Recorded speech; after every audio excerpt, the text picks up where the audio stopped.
Hola, Hola! ¿cómo estás? I'm good. How are you? Awesome. Thank you for Okay. taking this time. Do you have like 30 minutes or how long do you have? I do. I have like 2025. Yeah. Okay, perfect. Okay, good. Well, I wrote down some questions so that I would have like be on point and everything. So, What are you? Are you in Miami? yeah, I'm in Miami Beach. I just got back from 3 weeks in Costa Rica though, so feeling the Nice. Pura Vida vibes. Where did you go? Yeah. You lived there, right, for a while? Yeah, for 3 years. Nice. That's so cool. So How did you big. make that jump? You were just like, we're going to go to Aruba now. Is that what happened? No, I mean, I lived in Sweden and then I moved to Costa Rica and then I went on vacation and I met Dennis. And the rest is history. I know, it's That's crazy. definitely a divine appointment. Pretty much. Right? Well, I just wanted to start off by saying I'm super inspired by you and, just your beauty and your authenticity and what you put out in the world is always just straight on point and always sharing love and that's why I wanted to include you in this especially, but also to support your book. And I know it probably doesn't really need much support at this point because it's doing so good. I'm proud of you for your New York Times best-selling. That's awesome and exciting. And Yeah. yeah, so I just thought to share some words with our audience. I write for yoga.com and livestrong.com. I came up with a couple of questions that I think would really help people. And my first question, I was thinking about it and I was like, do you feel like you have like a life mission statement? Have you come up with something like that? A mission statement, like a very specific one, no, but it's definitely gone from like being in chaos, not knowing at all what's happening or what the purpose of anything is, to shaping up towards a clearer path, which is good.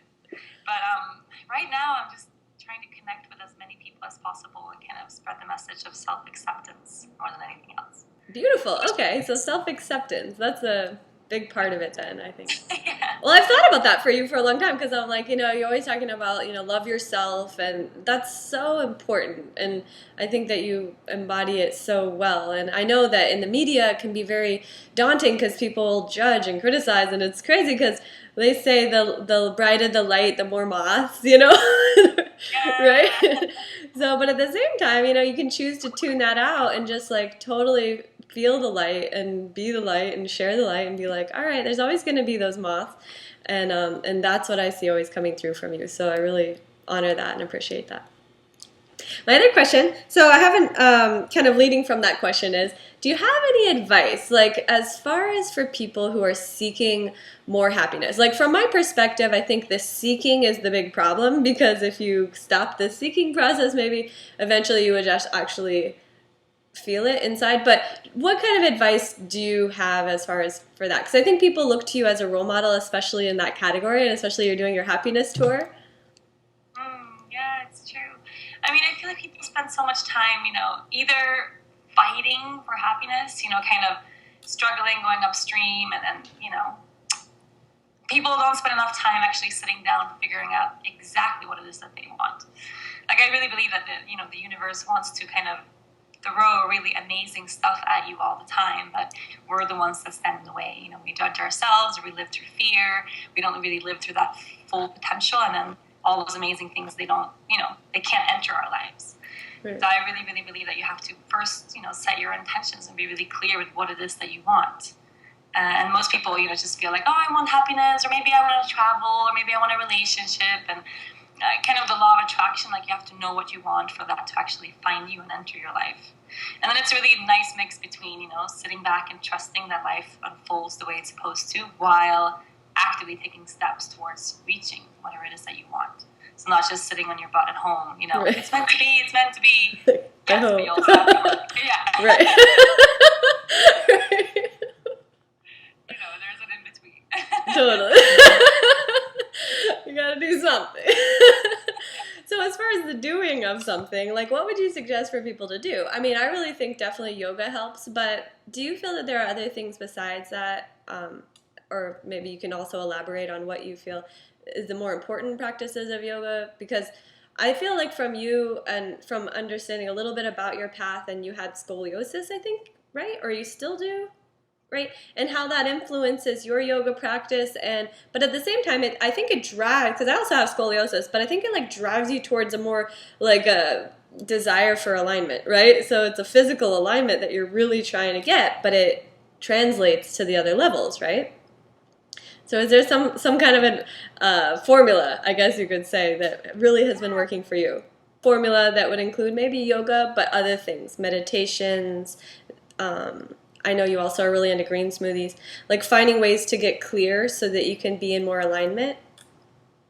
Does that make sense? Yeah, I mean, I really love the yoga practice. I feel it's a really accessible tool for people to get to a place where they can start accepting, who they are and kind of get on that path towards living the life that we really want. But it doesn't have to be yoga, for some, like for my husband, it's like he loves yoga, but that's not like his, surfing is his way. And surfing will always be like one step above yoga no matter what. I really think so. So we all have that, and finding that, so we have that tool, so we know what to do with all of our emotions when things become really difficult, or so we know how to kind of channel everything we go through so we can actively release things, as opposed to walking around feeling really heavy and weighed down by everything that, kind of comes our way.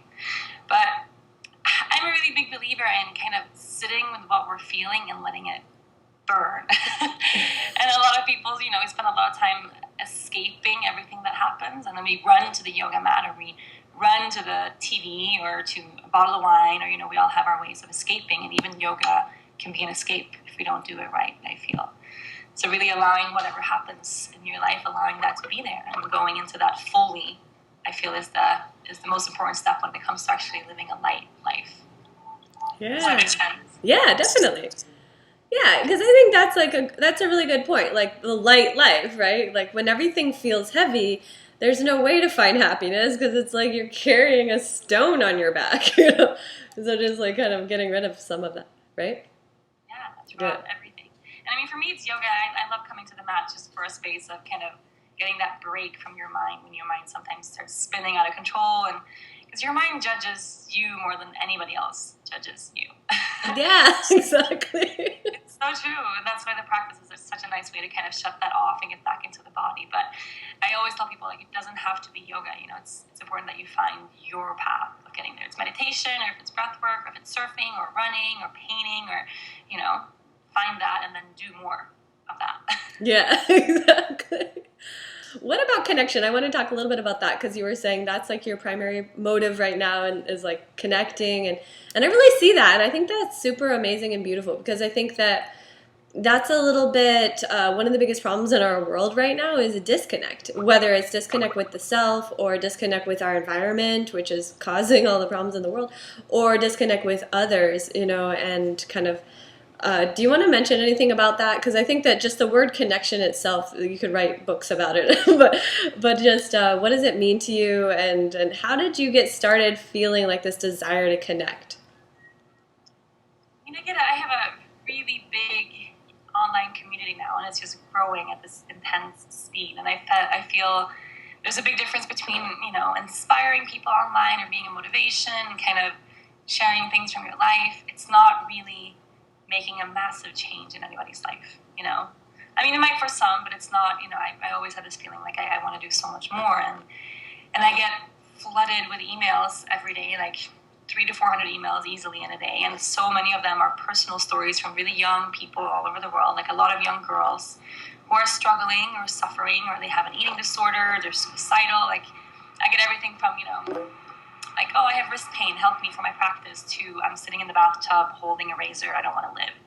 Like that type of heaviness, So I've been trying for a really long time, like, how can I cross that barrier of just being an online inspiration, and kind of trying to direct people through this space from far away that isn't really real. Social media is not really real, to actually, making that real connection where I make a difference in someone's life. If it's through having people in retreats, or people coming to classes or workshops, or actually, meeting people on a regular basis, which is really profound. Yeah. Yeah, and it makes a big difference. It's also really, it's growing so quickly that I find people that come to my classes now, not all of them are into yoga. It's like this yoga girl space that I created, but so many of them, they just want healing. They just want advice. They just want to kind of rise above the struggles that they're going through. So I want to make that connection on on a realer level than just Instagram. Right. Yeah, I love that. And right now that means like, we're 2 months on the road and we have thousands of people in class and book signings and events and just hugging people in the street and kind of Yay. It's crazy, but it's definitely worth it. That's so awesome. So how long is this tour going on? You have been 2 months already. You have another 1 month? Or another 3 weeks. Ah. Yeah. So then you're back to Aruba? Then we're back to Aruba, yeah. So what's the plan after that? After that, well, I'm really just trying to get some time off. I really miss my bed. I know the feeling. My couch, which is, my favorite place. Yeah. We're going to be home for a while. We're actually trying to open up our own studio space in Aruba right now, which we've been kind of struggling with for a while. It's really hard finding a space that hasn't manifested for us, where we are kind of a home base, but it just has. So hopefully we'll be able to have more people come see us as opposed to us kind of killing ourselves traveling to see everyone. Yeah, that's a good idea. Yeah, and there will always be travel. I mean, last year we traveled like over 40 weeks, which is more than I want to. So I'm trying to scale that down a little bit. Yeah, I wanted to ask you about that. Like, how do you bring Ringo sometimes? Like, I've always wanted a dog, but I travel a lot too. And I'm like, I never got one so far because I'm like, oh, I can't bring the dog. But sometimes you're always like, have the dog with you. How do you get this dog to countries? Does it have like a special like permit? Like it's a seeing eye dog or something? I don't think you can convince anyone that he's like seeing eye dog. I know. He's too famous. People would catch on. Yeah, really quickly. Like I service him more than him servicing me. Yeah. But he's small enough. He's less than 15 pounds, which means he can fly in the cabin of the plane. And then we just really target like pet-friendly hotels and pet-friendly restaurants. So flying is never an issue. He's just really good. Like he can go on a 20-hour flight. He has a little bag that he loves. So he like goes in there, on his own, and then the plane takes off and he like falls asleep and then wakes up when we land. Oh, and that's it. He's the easiest. And not all dogs are like that. Like some dogs start barking after a few hours, or they start freaking out, they pee, they poop, stuff happens, and you don't want that. That would be crazy stressful. Yeah. I wouldn't want you to get in trouble. But that's smart, yeah. Stewardesses and stuff come up to us oh my god, hi. Do you have your dog here? Can I say hi? Like they know, they follow him on Instagram, So, oh yeah, I know, I do too. That's so cool. Yay. Okay, I had a couple more questions. Let's see. Okay, this was a question I was thinking about because you have this amazing book that just did so well. Was there a book in your life that you felt was really influential especially into your yoga path? I know there's so many books out there, and there's the traditional and the ancient texts, and then there's kind of more modern people, yogis throughout the time. Was there one that you felt was like, wow, that really opened everything up for you, or at least started? Yeah, I always come back to the Power of Now by Eckhart Tolle. I always, I read that book the first time I was 17. I read it cover to cover, felt nothing, and discarded it. That was, waste of time, kind of.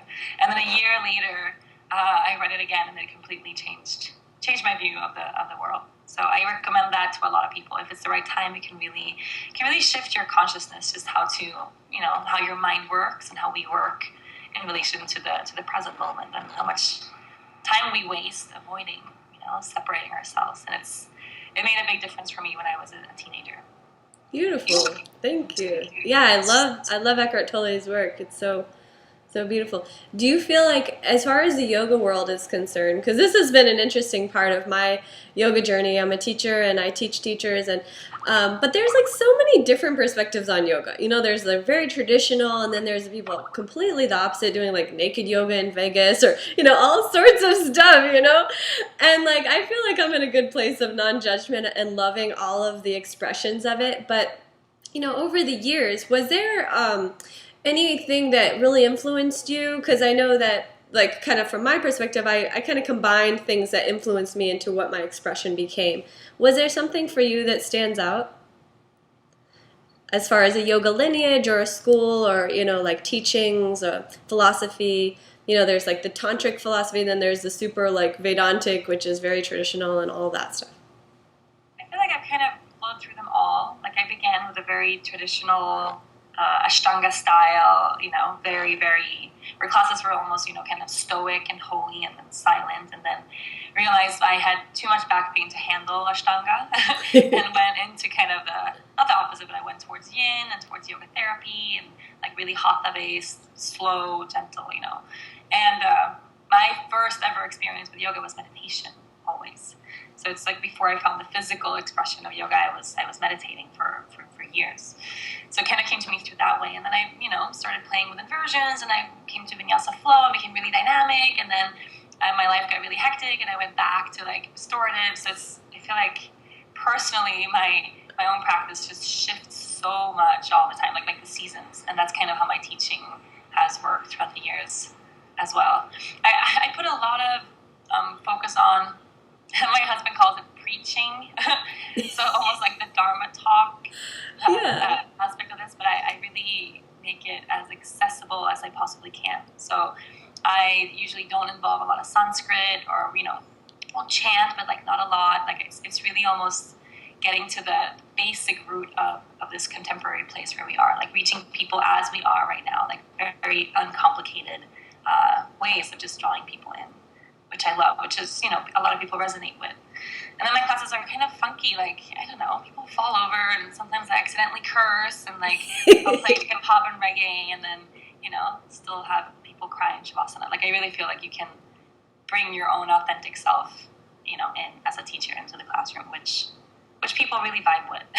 Definitely. And I think that yoga should be light, like in a way, like fun, right? Kind of, some of that's lost in the old tradition of, be silent, no music, this type of like rules and regulations that they have around it. Did you go to India? I think I read somewhere that you shaved your head one time. Is that true? No, okay. I was like, how'd your hair grow back so long? Oh my god, I don't have the guts for that. Okay.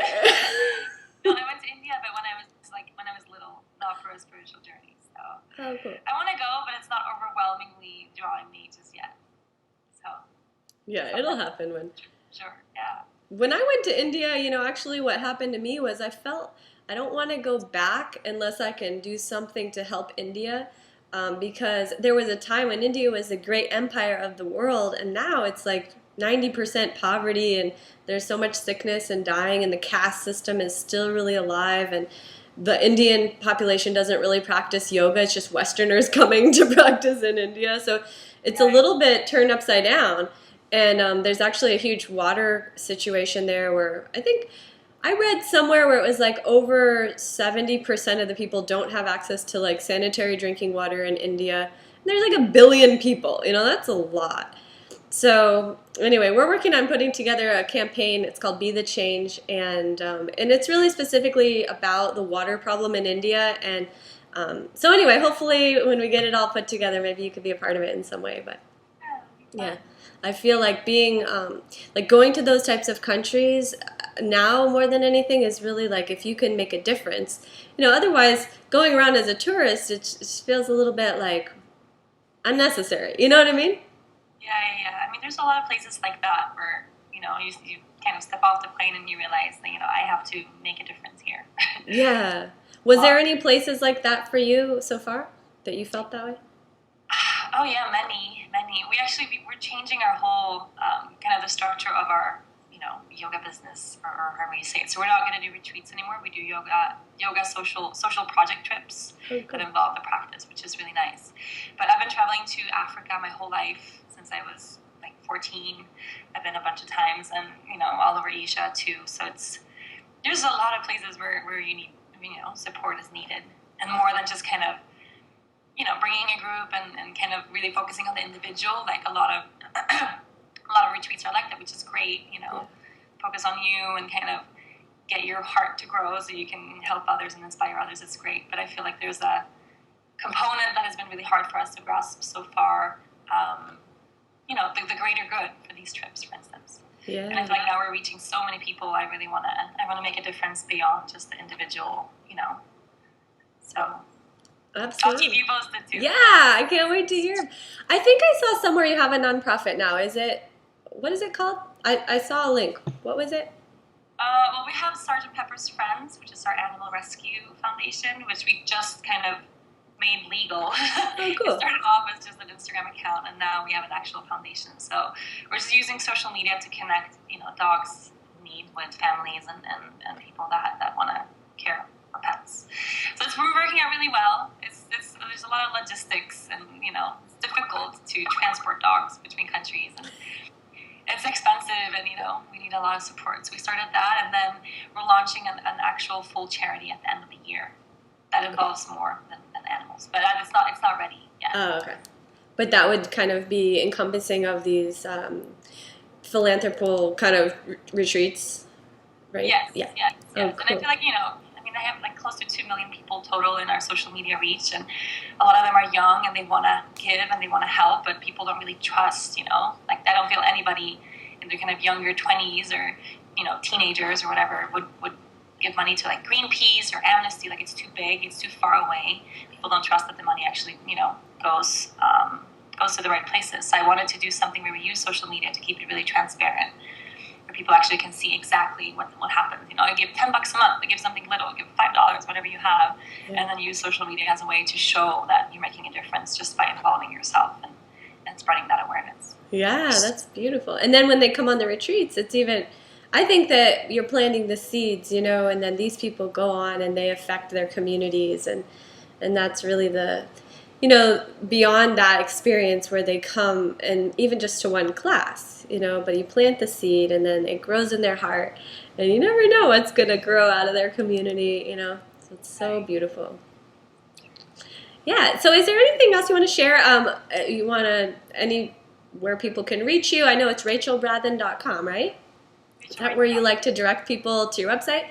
Or, I know your Instagram is definitely a yoga girl, and people know about that one, but do you keep a blog, right? And I see you post like... It's not super updated all the time, especially not when I travel. I know how it is. It doesn't matter though, it could be like a month ago. That's still good. Yeah, still fine.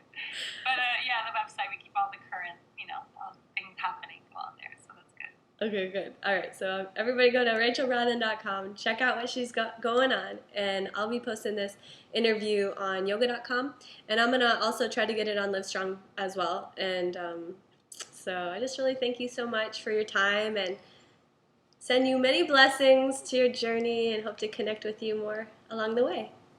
Thank you so much. Namaste.